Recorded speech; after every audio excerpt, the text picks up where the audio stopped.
Okay, I guess I am. Well, nope. YouTube has finally kicked in, and YouTube's on, and I am live on Facebook. So yes, I am embracing technology. Those of you who know me already, my name is Rick Ector, Chief Instructor of Rick's Firearm Academy Detroit, and I also run a gun rights advocacy site called LAID, Legally Armed in Detroit. I am simulcasting on both Facebook and YouTube. I'm trying new technology, and I want to thank those of you that logged on to my test because it was very informative and I learned a lot. But I'm embracing technology, if you will. I have an upcoming event geared towards women. It's a free shooting event, and I'll be talking about that in depth. But one thing that I noticed from the test that I did earlier, prior to doing this webcast, was that when I was looking at my statistics and I look at the people who comprise my friends list, and I don't have a whole heck of a lot of people on YouTube that I'm connected to. It's not like I'm Coleon Noir or anything. But, out of all the people who logged in and who checked it out, I found that I found something that was really interesting. I have somewhere in the neighborhood of 1,600 contacts on YouTube, but I wasn't really making that a focus of my online exploits and networking. But out of all of the people that are connected to me on YouTube, 100% of them are men. There are no women that I'm connected to on YouTube. I don't know how that happens. I guess the things that I'm into, guns and personal protection and self defense, it's not really a thing a lot of women gravitate towards. But all right, I'm going to go ahead and get started in earnest. Here's my official welcome. Welcome to Rick Ector's Simulcast. I am simulcasting on both Facebook Live and I'm streaming live on YouTube at the same time. And excuse me while I pat myself on the back, but man, I feel like I just discovered penicillin or something. But the whole purpose of me sharing with you all on this simulcast is just to update you all on what's going on with the ladies' free shooting event. That's the community service event that I do every year, in which I give women a free range safety briefing and I give them a free shooting lesson. It's going to be at the Top Gun range, and we'll talk more about that over in Taylor. This will be the fifth year that we've actually have done the women's shooting event over at Top Gun and Taylor, and just want to give a shout out to those guys. I truly appreciate them having the means and the willingness to open up their gun range to allow us to use their facility for purposes of my community service event. As I stated before, it's an event in which I started along with a few fellow firearms trainers approximately 9 years ago. And this whole thing came about because I saw a newscast. I'm regularly in tune with what's going on, and I'll tell you, I will make a confession to you all if you promise not to tell anyone who's not on this web stream. But I've been so engrossed with this technology and learning how to do this multicast over the internet, both over Facebook and YouTube. I've kind of been off the internet with regards to staying in tune with what's going on in the news. So engrossed with this technology and putting this thing together, I just wanted to have single focus. But as I was putting together, this multicast, I guess that's what they refer to it as. It took me back to why I started this women's free shooting event in the first place.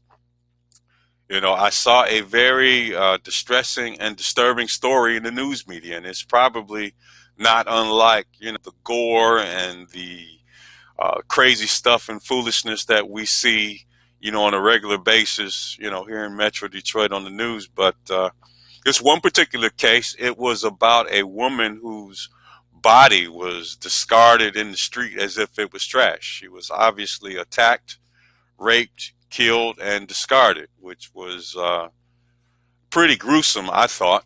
And it affected me in a very profound way. And in a profound way, it well, in many cases, you could say it haunted me. I thought, man, this was something that was just pure, true evil. Man, someone should do something about, this. Obviously, we have law enforcement, and that's their job to investigate crimes and find the guilty and bring them to justice so that our criminal system can appropriately punish them. But I was thinking more along the lines of proactively. Someone should do something proactively. And as a firearms trainer and gun rights advocate, I can't think of anything that's more proactive than empowering women with firearms. I'm all about empowering people in general, those who, feel that they have a need to take on a more active role in their personal protection. I mean, I can speak to that most assuredly because that's when I bought my first handgun, when I was robbed at gunpoint in my driveway. But nevertheless, I was talking with a lot of different people, both in person and online. And it just so happened that I was in regular contact with a good friend of mine. You may have heard of him. His name is Ken Blanchard out of Maryland. He runs a site called Black Man with a Gun. And back then, Ken had attended a function I had. I had a personal protection weekend. And without going into a lot of details about that, but it was an open carry dinner that all the various different gun groups participated in. And also I had a day full of safety related seminars. And I was doing free shooting lessons for women over at the gun range. And, and as I was talking with my buddy Ken, and we were talking about the results of the first, ladies event that I had, and that came about after talking with some local guys. And, me and 5 other fellow firearms instructors set up an event where we took to social media and we tried to get women to meet us at a gun range for a free shooting lesson.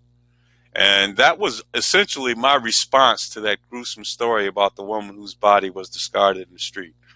I decided that I was going to train a ton of women on how to shoot guns, right? Because if someone is obviously trying to attack you, and obviously if they're attacking you because you're a woman, they have specifically identified you as someone who's easy to victimize.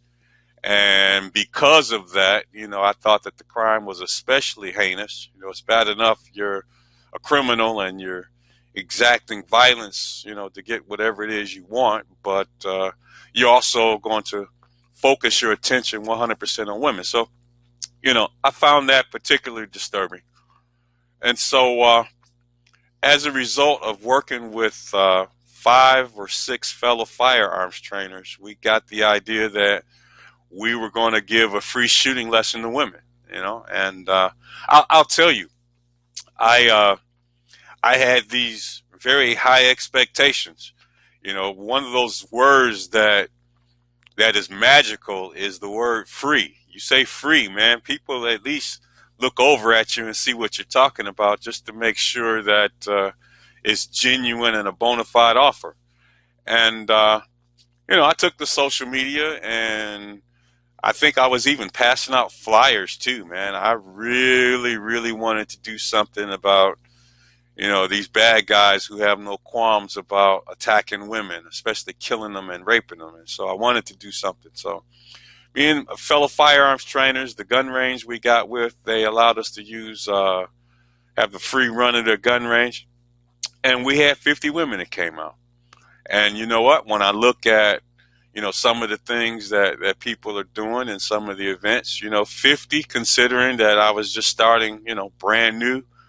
I had been a firearms trainer for a few years already, but never in the world was I ever trying to make a mass solicitation for free gun training. And in a way, I guess looking back on it, sometimes when things sound too good to be true, people sometimes think that, it's not, a real bona fide offer. But, we got a few people that popped in on me while I was talking. Steve Moret, brother out of,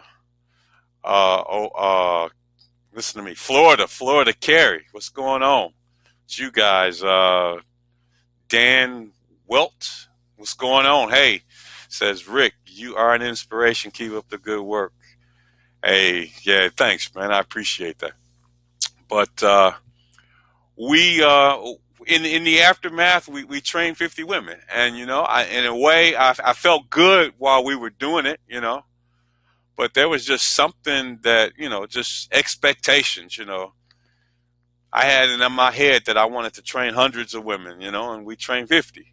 And 50 is a really good number, especially when people don't know you and you're making this offer on social media. And a lot of times people think things that are too good to be true are too good to be true. And so anyway, as I was talking to my buddy Ken, he was like, "Man, look, take it as a learning experience. Just keep going." And I did that. And along the way, I met other friends and met other firearms trainers, and we were networking, and they believed in what I was doing. Somehow I was able to convince them that this was a worthy, activity. And then that very next year, we trained 100 women. Then from 100, we progressed on to 200, 300, 400. I believe we jumped to 6 and then 7, and last year we just eclipsed 800. 814 is the official number. And onward we go. And this year, I want to do more than we did last year. One of the things about doing this event, and I don't know if it's just in the cards, but I'll tell you, it seems like most years that we do this event, we have like weather related issues. But despite the weather, in terms of rain, excessive wind, overcast, cloudy skies, look like it's going to storm, we've still managed to progress every year. And this year should be no different. The goal is 1,000 women. Throughout the day, we want 1,000 women to take us up on our offer for a free shooting lesson. As I mentioned before, the date of the event is going to be on Friday. No, excuse me, Friday. It's going to be on Sunday, May 17th. It's going to be on Sunday, May 17th. That's exactly a week after Mother's Day. And it's really interesting how the date came about because the gun range that I'm working with now, Top Gun over in Taylor, they, when I approached them about doing this event, I didn't want to impact their business. They're businessmen and they have a business and they sell guns and related, gear and stuff. And I didn't want to impact their business. So my thinking was, let me get with these guys and ask them what is their slowest day of the year. Like what day do they come into work and it's like, no one there. And Mother's Day was decidedly the day. And so initially when I had a meeting with the guys at the range, I said, okay, fine, we'll do it on Mother's Day. And man, some workers, at the plant, at the plant, but at the gun range, man, they they weren't too pleased about Mother's Day, because Mother's Day is about celebrating mom. And for those of you who don't have your mom, it's about celebrating the women that are in your life. And so there were quite a few guys that were, you know, I'm not going to say upset, but they were, not all that enthused about doing this event on Mother's Day, because obviously some of them still had their mothers. And then if you don't have your mother, or you do, there's usually a woman in the man's life. And if, you're in my age bracket, probably have kids, and, Mother's Day is a big deal. The world stops, man, Mother's Day. So what we decided was that we would do the event 1 week after Mother's Day. If Mother's Day is a slow period of the year, then certainly, things wouldn't dramatically escalate and get, suddenly busier after Mother's Day. So this is the 5th year we'll be at Top Gun, and it will be the weekend, the Sunday after Mother's Day. And looking at the calendar, that date is Sunday, May 17th. And then obviously if people are watching, or if they see this rebroadcast, because I plan on putting this up on YouTube, and you know what, I'll probably leave it up on my Facebook page too, in case someone wants to drop by and click the link and watch this recording. Well, it's live now, but it'll be recording later. Let's see, Tom Walsh. I continue to spread the word about Rick and his mission to stop the bad guys. He is really a stand-up guy. Get the word out. Hey, man, thanks. I appreciate that, for real. Truly appreciate that. But Mother's Day is the date that registration is going to open. And I'm not exactly sure what time I'm going to open it. I mean, there's going to be so many openings. I tell you what, I guarantee you this. If you register on Mother's Day or the day after Mother's Day, you will get a slot. It's just that simple. Usually all the slots get occupied maybe a day or two or 3 or 4, since we're rapidly escalating the number of people who will be allowed to participate in the event. But, the thing about that whole registration thing is something I want to bring up now, because it's one of the things that makes this event really hard to plan for, and that is how many women or how many people are going to actually participate. And we have our target, and our target is 1,000. That's our goal for the year. We want to give 1,000 women a free shooting lesson. So even though the deadline is a week before the actual event, and I did that intentionally due to the fact that when this event, it gets close on the calendar, I really go into another gear with regards to media appearances. I've had some success in getting this event on the local news. I'm not sure which station will oblige us with some news coverage, but hopefully it'll be, Channel 7 came out last year, and I'd be happy again for Channel 7 to come out. And if any of the other news stations want to come out, hey, they'll be graciously received, and we'll give them, my full attention to get all their questions answered.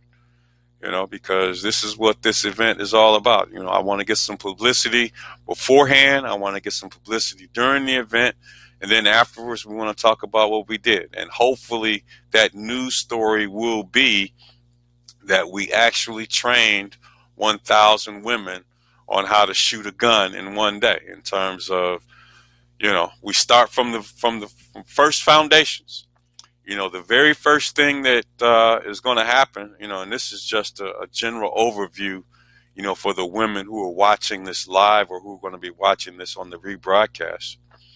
I am going to post far and wide on social media, whether it's Facebook, YouTube, Twitter, LinkedIn, any place where I have a social media presence. I'm going to announce this event, and I'm going to keep pounding the drums and keep pounding the drums. And then we're going to have, women who are going to see it, and they're going to sign up for the event.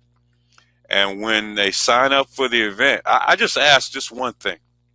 If you sign up and you take a spot, that you actually come to the event if you're going to sign up, because you're occupying a spot. And then there's going to be multiple spots that are going to be available. I'm not sure if I'm going to go with the same time slots we had before, but last year it was something like 9 to 11, and then 11 to 1, and then 1 to 3, and on and on and on. And sometimes we have some external factors like weather that impacts people coming out to attend. But for those people that hear about the event, and you want to participate because you've seen it on TV, you've seen it in the media, you're curious about guns, you want to learn about guns, this is a great opportunity. It feels a need that you have. It helps move you along your path of taking on a more active role in your personal protection. I just asked just one very simple thing, and that is really basic, and it's, if you're not 100% certain that you're going to be at the event, I ask that you don't register.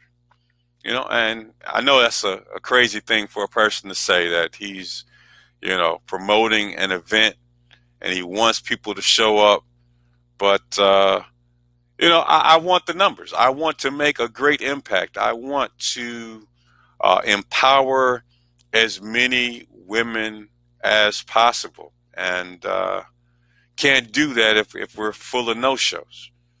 And I tell you, every year people will say, well, Rick, I have an idea on how to take care of the no-shows. Require a deposit of some sort, like take a deposit from them, and then when they show up, then give them the deposit back. And from a logical perspective, yeah, I can see that logically, but I'm looking at it from an actual implementation, doing perspective.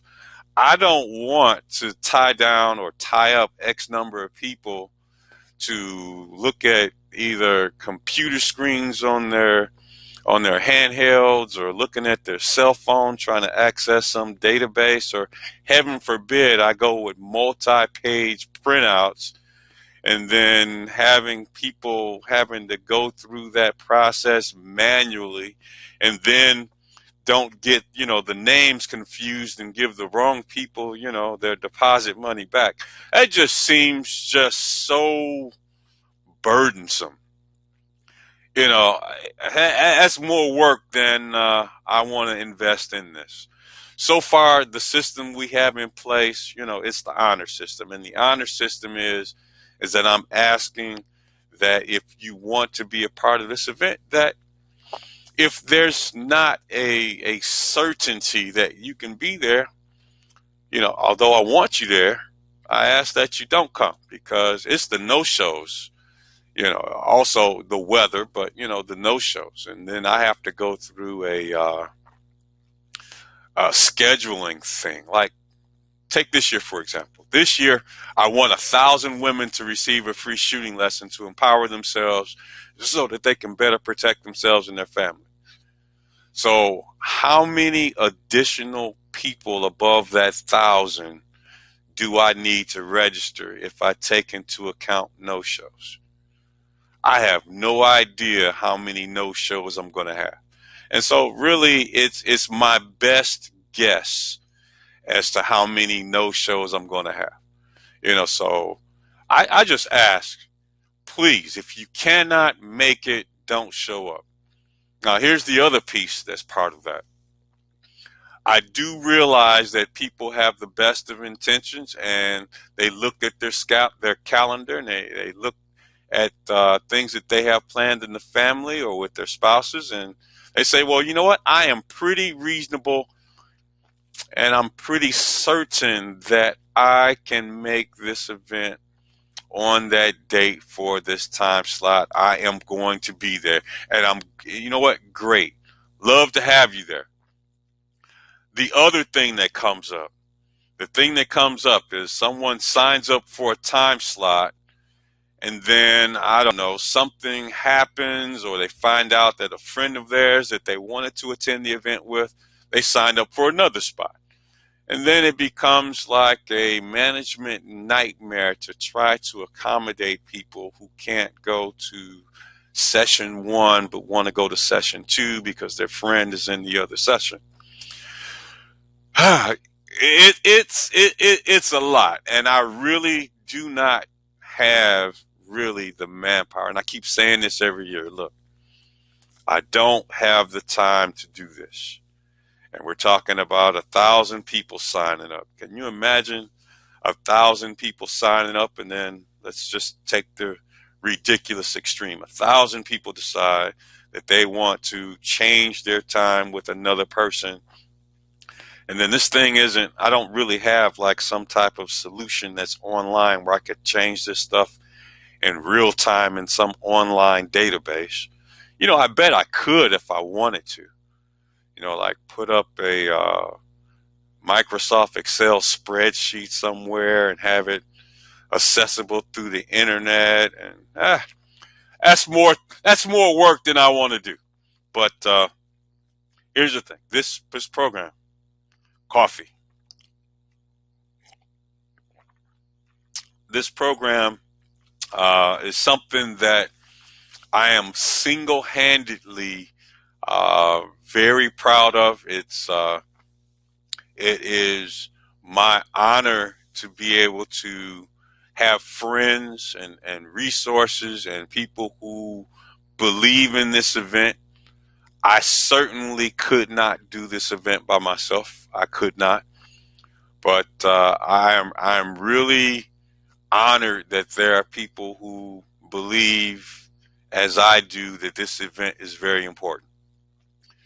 We probably can't go too far if we watch the news on a regular basis, pick a channel, before we see, crime, especially here in Metro Detroit. And what's of particular interest to me is violent crime, robberies, rapes, and murders. And it was one such rape and murder that was the genesis of this whole project. I'm committed to this project. I want to train as many women as I possibly can. My goal for this year is 1,000. Well, gee, why 1,000, Rick?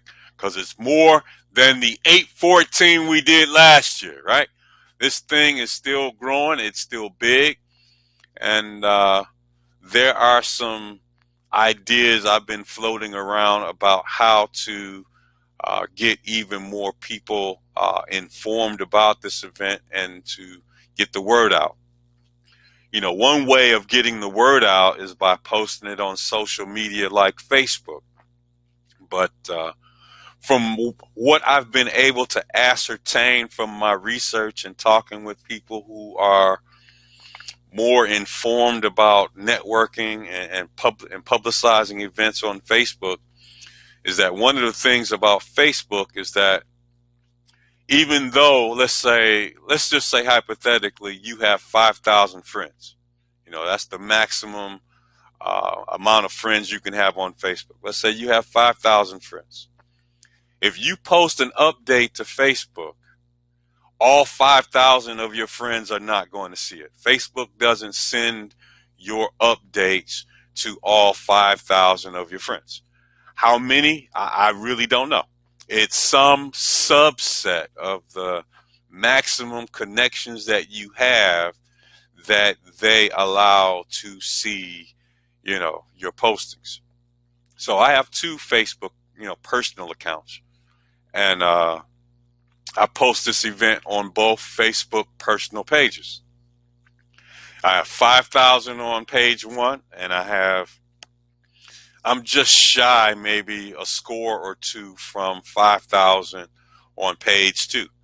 And I publicized this event on page 1 and my page 2 pages, and 10,000 people did not see it. They did not see it because Facebook doesn't want all 10,000 of my contacts to see it. Why doesn't Facebook want them to see it? Well, Facebook is a business, and I'm not, going to oblige them about how to run their business, but if their business is not giving me full access to all the people that I'm connected to so that they can make a buck by charging me money for advertising, then that's their business model. And I can either take them up on their business model, or I can work around it, or I can embrace their business model. And that's one of the things that I've been contemplating this year. One of the things I've been contemplating this year is, do I want to do some advertising, on Facebook, and it's still an open question. For the meantime, there are some other means and activities that I can engage in to get the word out. It becomes, a cost benefit kind of analysis. Is it worth it? To give Facebook some money, they'll, send it out to more people who may or may not necessarily be your friends, but I don't think the targeting that they have allows me to be a very good judge of who would be open, for my solicitation. In a nutshell, I'm talking about women who have an interest about going to a gun range and getting a free shooting lesson and a free range safety briefing. I am mindful and cognizant of the fact that even though I personally perceive a need for more women to take on a more active role in their personal protection, I'm mindful that everyone does not share the same feelings and sentiments that I'd have do about firearms. I feel it is an indispensable must-have tool that I carry daily everywhere that I legally can. But, that's part of my background, getting robbed in my driveway. Everyone hasn't had that experience and the epiphany that comes in the aftermath. And I feel that there's a need for everyone to have a gun, if you ask me. And I especially need that I believe that there's a need for women to have a gun. But me wanting it so is not going to make it so. One of the consequences of doing this annual event, though, is that for women who are on the fence, that is, women who have not made up their mind. Marcus Allen Weldon. Hey, welcome to the broadcast, man. One of the things that I am cognizant of is that there are women for which this is an open question. It's in the back of their mind as a potential possible option, something that they are thinking about getting more information about. And, there are a lot of different ways that people can get information. One of the chief ways of getting information is by talking to people that family members and friends. And, sometimes, depending on the nature of your relationship and the political nature of guns, sometimes, even though they're friends and that they're family members, they don't want to have this whole gun conversation with that particular family member or that particular friend. This is something they'd rather, keep to themselves due to the political nature of the whole subject. Hey, Buddy France and John Olasinki. Hey, good for you guys to pop in. I am cognizant of the fact that guns are still a very political issue. It's a very personal issue. Some people are not open to the idea. And, my feeling on that is that if you have the right to own a gun, you also have the right to not own a gun. And for many years, me personally, I exercise my rights not to have a handgun and to get a concealed pistol license. But, hey, I got robbed in my driveway one night. That changed that viewpoint altogether. I molded over and thought that these two clowns that robbed me in my driveway could have just without a second thought have blown my head off from my body, and you know people would memorialize me and miss me, but I wouldn't be there and I'd be gone. Whereas had I take on a more active role in my personal protection, hey, at least I have a fighting chance. And I'm not a person who believes that owning and carrying a gun guarantees you anything. Well, it will guarantee you something. It will guarantee you the opportunity. It will guarantee you a chance, especially if you use it in conjunction with other things like a decent state of awareness and exercising common sense and practical safety tips. You do all those things in concert together. Yeah, I think carrying a gun does afford you more opportunity and it does make you safer. But going back to this women's event, my whole thing is about being a resource for women who do not have someone to go to talk about guns and to have that personal conversation from someone that they trust, and two, from someone that's not going to judge them or criticize them for the decision that they make. And yes, I do realize that, in a nutshell, that if a woman really wanted to get more information about guns, all she has to do is just go to a gun range. Well, for many women and for many men, for that point, it's rather intimidating to go to a gun range and walk into a gun range, and not know anything about guns, or not even be very knowledgeable about the nomenclature, how to speak about guns, having just a base level of knowledge about guns. You might be self-conscious.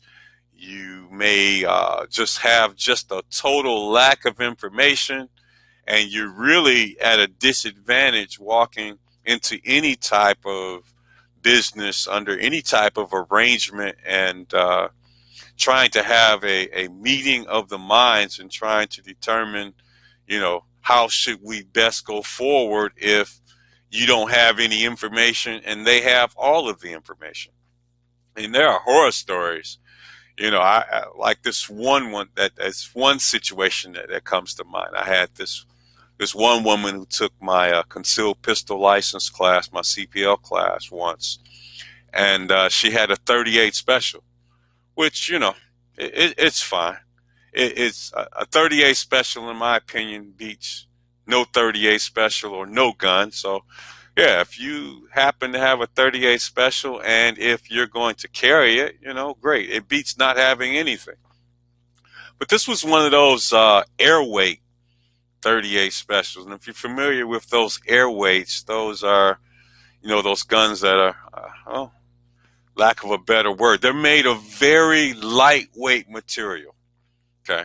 And if you have a lightweight gun and you put ammo in that lightweight gun, you're going to feel the recoil more so than you would with a heavier gun. And in this one particular woman's case, she shot it and she did not like how it felt in her hand. And I tried it and I didn't like how it felt in my hand either. I mean, it didn't hurt. It wouldn't stop me from defending myself, but it was not comfortable. And if you're going to make the best handgun purchasing decision for you, yeah, you should shoot it. And it should feel comfortable and good when you shoot it. And so she shot this airweight 38 special with some defensive rounds, and it did not feel good. And so when you extrapolate that out further, the last thing I would want is for her to have a gun and some bad guy, robber, rapist, jacker, killer attacks her, and that slightest moment, you hesitate to use it because you're like, oh my God, it's going to hurt, or I'm going to feel it, No, get the best gun for you. So in a nutshell, that's what this whole event for women is all about, is providing them with information from an unbiased source.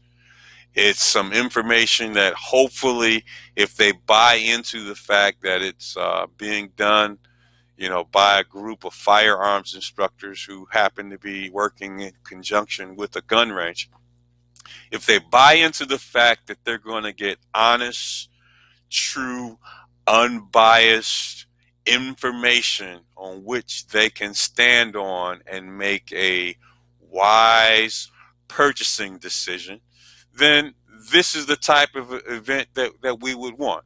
And not only is it the type of event that we would want, it's the type of event that would be most attractive to a woman. First and foremost, it's going to be, and I dare say, an event. I like for this event to still have the same character and the same feel, as it has had in many years past. We've had 814 women show up last year.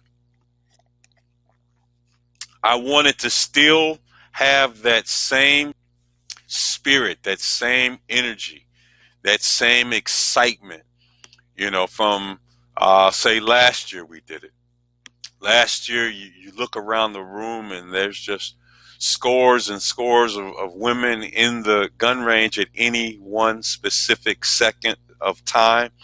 And it smiles all over the place, man. And you see the diversity just within the women themselves, not only diversity in terms of age, diversity in terms of backgrounds, race, religion, you name it, is women, but they're all different and they all come from different backgrounds and they all have unique characteristics about themselves. But the one thing that was generally uniform throughout was that it was a very positive experience.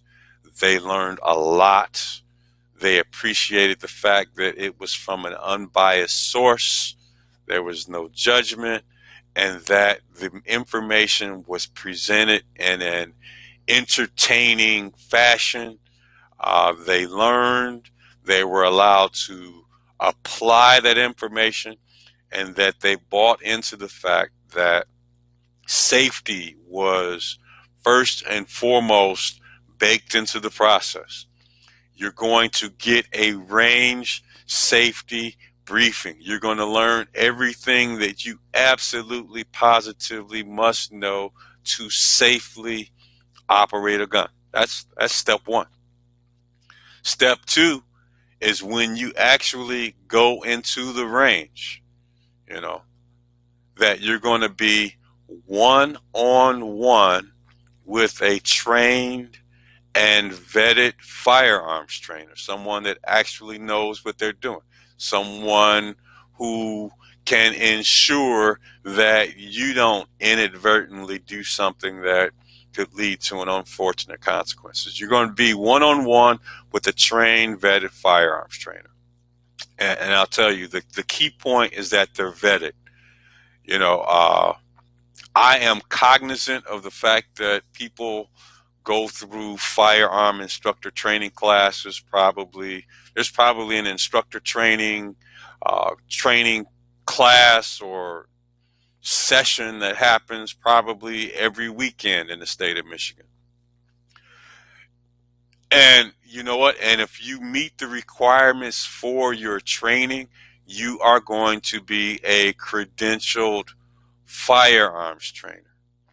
The question really then becomes, even though you are credentialed and you have the training to actually do this service, to train someone how to safely shoot a gun, by and large, some, not all, but some of these firearms instructors will be relatively inexperienced with respect to teaching and supervising someone shooting.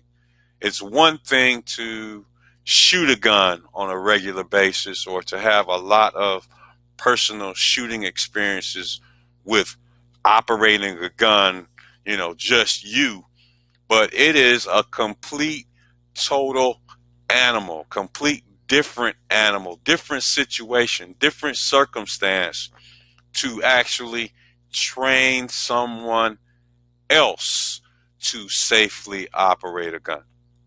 Some students will come in, they have already had some experiences. They've shot before, they learned how to shoot well, they know fundamental firearm safety, they definitely know what to do with the gun, and more importantly, they definitely know what not to do with the gun.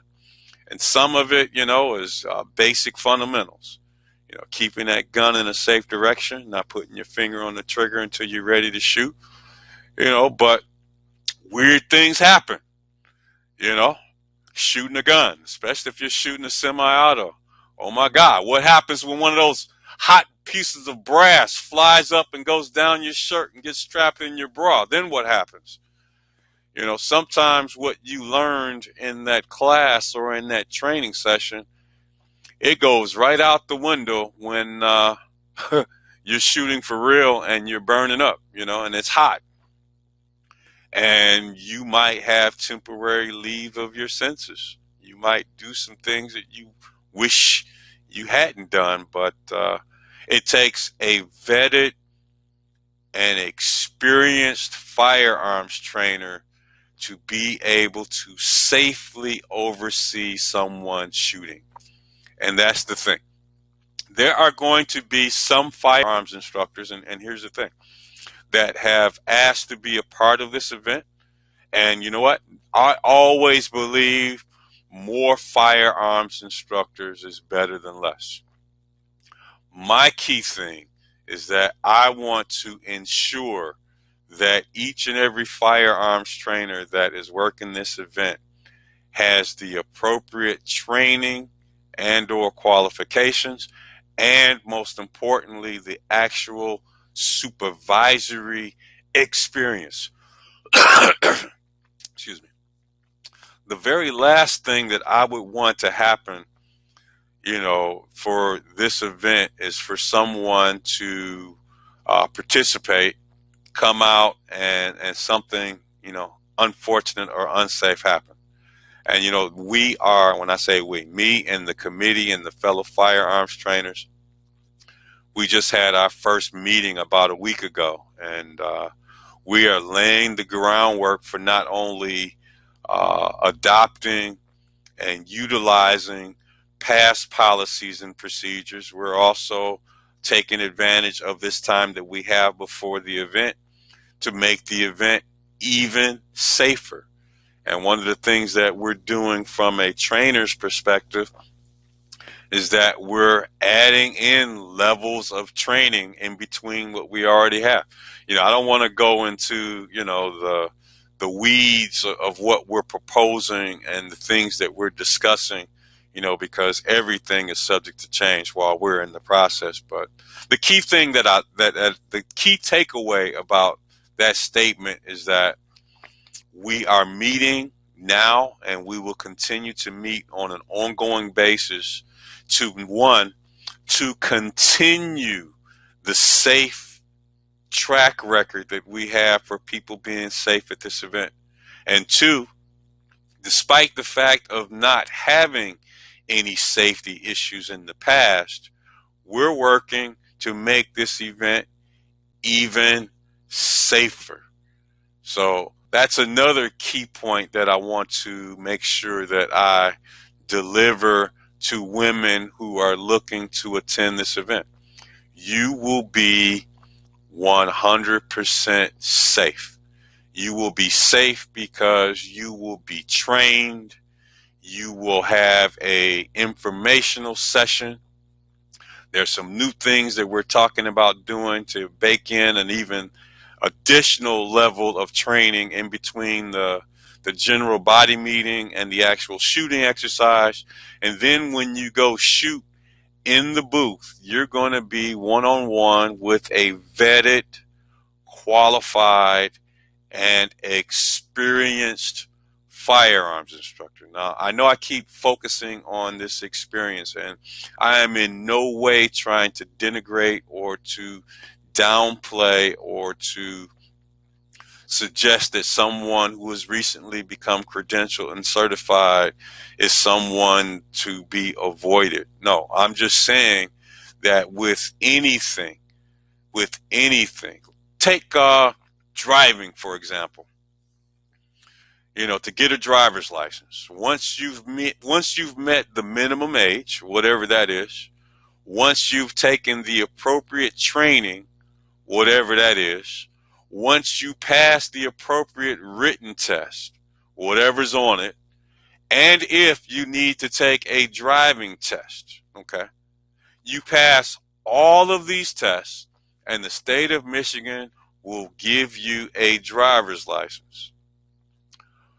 There is no way that a person who just got their driver's license on day one today, let's say person A got their driver's license issued to them by the state of Michigan Secretary of State's office today. There is no way that that driver is going to be as experienced and as knowledgeable and as trained as someone who has been driving for 10 years. It's just not going to happen. There are just some things that you learn with experience and being put into certain situations. So I say all that to say this, and I'm not belaboring the point. If you are a trainer and you want to work this event, I definitely do want you to work this event. I will be one way or another be vetting you not only for the appropriate training and the appropriate credentials, but also your level of training as a trainer. So, and that's not the end all be all. It's just a safety thing. It's just a safety thing. And that is, by and large, I will say, the most important thing with this event. It is not, hey, Rick wants to get 1,000 people trained. I will tell you now, and I will tell you until I'm blue in the face, all the way until we do the event and during the event and after the event. The number is not more important than safety. Safety, hands down, is number one.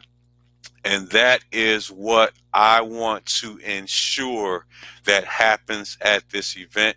And if you are a woman and you are interested in taking this training and coming out and availing yourself of a free range safety briefing, some intermediate training we're going to do on the fly, and actual one-on-one training with a vetted trainer in the booth as you shoot, this event will be safe. As a matter of fact, it will be even safer than years before because of the actual additional safeguards that we're going to be adopting, the additional training, and the higher levels of implementation that are going to be present during this safety event this year. So I say that to say that, one, for firearms trainers, I need you. I can't do this event without you. Two, if you've worked this event before, great. Everything is the same as before, but a few extra things. If you're brand spanking new and just got your credentials and you're relatively inexperienced, we'll have something for you to do, but it may not necessarily be one-on-one with the firearms trainer or with a firearms student, with the woman learning more about guns. We'll just take that as it goes. But there are people who have started with this event and they weren't sufficiently experienced to be one-on-one with a student, but they love the event. They loved being a part of it, and they stuck with it, and they kept coming. And they demonstrated along the way, either through this event or through things that they're doing with their own business and working with the general public, that have garnered a certain level of experiences in which I feel comfortable with them being one-on-one with the student. Because let me tell you, being nervous goes both ways. It's not necessarily a brand new instructor who may be nervous, but I'll tell you, there are some women that come to this free women's shooting event. There are some women that are absolutely terrified. That's not a stereotype. I'm saying some women who are going to be terrified. And there are some women who we've seen at this event who have never shot a gun, have never held a gun, but they have never had any type of external set of circumstances or external factors that come to bear when they put that gun in their hand. There are some, God bless them. You just give them the gun, you properly teach them how to hold it, and you tell them how to stand, and you have them execute the fundamentals of marksmanship, and they just hit the bullseye time after time after time. And, those are the students, everybody, who work in the event as a firearms instructor, those are the students they want to say, this is the student I had, because, hey, look, this proves how good of an instructor I am when I take a first-time shooter and I have that first-time shooter tear the center of the bullseye out of the sheet of paper. And I'll tell you, as a trainer, there's no better feeling. But the other type of person that you will come across at this shooting event is someone who, is terrified. Whether they have had an incident happen to them personally, and I've come across those people. They've been robbed at gunpoint, or they've had an intimate partner or someone they know fairly decently, who did something inappropriate with the firearm, and it was an action that was levied, against them, and it just causes a mental hang up, and it causes them to hate guns. From my perspective, logically, it's not a reason to hate the gun. It's not. It is a reason to have an issue with that person who used that gun inappropriately in such a way that they endangered your safety intentionally, or they were trying to threaten you or intimidate you. The issue is that bad person, whether it's with any type of thing, whether it's a hammer, a baseball bat, a wrench, or a firearm. It is the person. And so there are some people, who have some mental hangups when they come in. The thing, though, about the people who do have the hangups, who do have the fears, who are like just barely summoned up the courage to be at this event, those are, in my opinion, those are the real heroes, the real MVPs.